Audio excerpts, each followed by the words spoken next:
नमस्कार। आज मैं बात करूंगा जीव विज्ञान के महत्वपूर्ण प्रश्नोत्तरी सीरीज 5। 201वां प्रश्न है, जिस विटामिन में कोबाल्ट होता है वह विटामिन है विटामिन B12। 202वां क्वेश्चन है, बच्चों में अंगों की अस्थियां मुड़ जाती हैं यदि कमी है विटामिन डी की। विटामिन B2 का अन्य नाम है राइबोफ्लेविन। एक कठोर परिश्रम करने वाले पुरुष को दैनिक ऊर्जा की आवश्यकता होती है 4000 किलो कैलोरी। साइनोकोबाल एमीन है विटामिन B12 का रासायनिक नाम है। विटामिन जो खट्टे फलों में पाया जाता है और चर्म को स्वस्थ रखने के लिए जरूरी होता है विटामिन सी। 207वां प्रश्न है, विटामिन सी सबसे उत्तम स्रोत है विटामिन सी का आंवला। किस विटामिन की कमी से या कमी के कारण मसूड़ों से रक्त आता है और दांत हिलने लगते हैं? विटामिन सी की कमी से।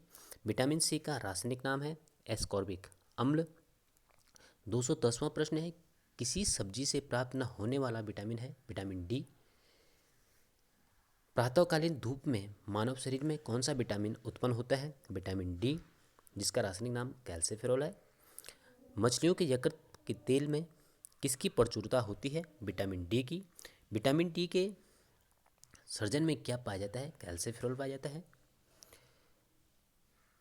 विटामिन ई का रासायनिक नाम है टोकोफेरॉल। विटामिन ई विशेषतः किसके लिए महत्वपूर्ण है? लिंग ग्रंथियों की सामान्य क्रिया के लिए। रक्त स्कंदन में कौन सा विटामिन क्रियाशील होता है? विटामिन के। मानव शरीर में रक्त का थक्का किस विटामिन से बनता है? विटामिन के। मनुष्य के नेत्रों के स्वस्थ संचालन के लिए किस विटामिन का संबंध है? विटामिन ए का। कौन सा विटामिन पानी में घुलनशील है? B and C. Vitamin A की कमी से कारण होता है। विटामिन ए की कमी से नाइट ब्लाइंडनेस अर्थात रात्रि का अंधापन, रतौंधी जिसको हम बोलते हैं। छिली हुई सब्जियों को धोने से कौन सा विटामिन निकल जाता है? Vitamin C. गोल्डन धान में सर्वाधिक मात्रा में होती है विटामिन ए। जीव विज्ञान शब्द का प्रयोग सर्वप्रथम किसने किया था? लैमार्क तथा ट्रेवेरिनस ने। जीव विज्ञान के जनक के नाम से जाने जाते हैं अरस्तु। जंतु विज्ञान के जनक अरस्तु। वनस्पति विज्ञान के जनक थियोफैटस। चिकित्सा शास्त्र का जनक हिपोक्रेटस। एंटीबायोटिक अधिकांशतः प्राप्त होते हैं सूक्ष्म जीवों से। नाइट्रोजन स्थिरीकरण में लैग हीमोग्लोबिन का कार्य है ऑक्सीजन का अवशोषण करना।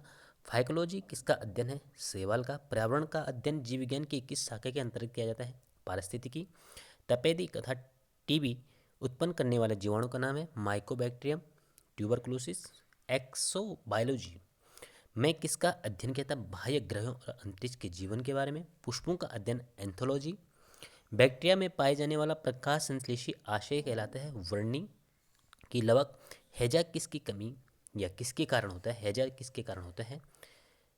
विब्रियो कोलेरी नामक जीवाणु से। तपेदिक बैक्टीरिया के कारण होता है। माइकोबैक्टीरियम ट्यूबरकुलोसिस के। प्रशीतन खाद्य परीक्षण में मदद करता है जैव रासायनिक अभिक्रिया की दर को कम करके। जैव निम्नीकृत अपशिष्ट को किसकी सहायता से उपयोग पदार्थ में रूपांतरित किया जाता है? जीवाणु की सहायता से। 240वां प्रश्न है, किसके द्वारा दूध खट्टा होता है? जीवाणु के द्वारा। 241वां प्रश्न है, दूध के दही के रूप में जमने का कारण होता है लैक्टोबैसिलस। एड्स वायरस क्या होता है? एक सूत्री आरएनए होता है। एचआईवी का पूरा नाम ह्यूमन इम्यूनोडेफिशिएंसी वायरस है। 244वां प्रश्न है, विषाणु में क्या होता है? न्यूक्लिक एसिड एंड प्रोटीन होता है। सार्स क्या है? विषाणु जनित रोग है। सीवियर एक्यूट रेस्पिरेटरी सिंड्रोम जिसका पूरा विस्तृत नाम है। खसरा किस संक्रमण के कारण होता है? विषाणु के। कौन सा रोग विषाणु के कारण होता है? चेचक। जंतु में होने वाली फुट एंड माउथ रोग किसके कारण होता है? विषाणु के कारण। आलू में मोजेक रोग का कारक विषाणु है। मशरूम क्या है? एक कवक है। प्रथम व्युक्त प्रतिजैविक का नाम क्या था? प्रथम एंटीबायोटिक पेनिसिलिन। एथलीट फुट नामक बीमारी किससे उत्पन्न होती है? कवक से। धन्यवाद। वीडियो आपको अच्छी लगी हो लाइक एंड सब्सक्राइब जरूर करें।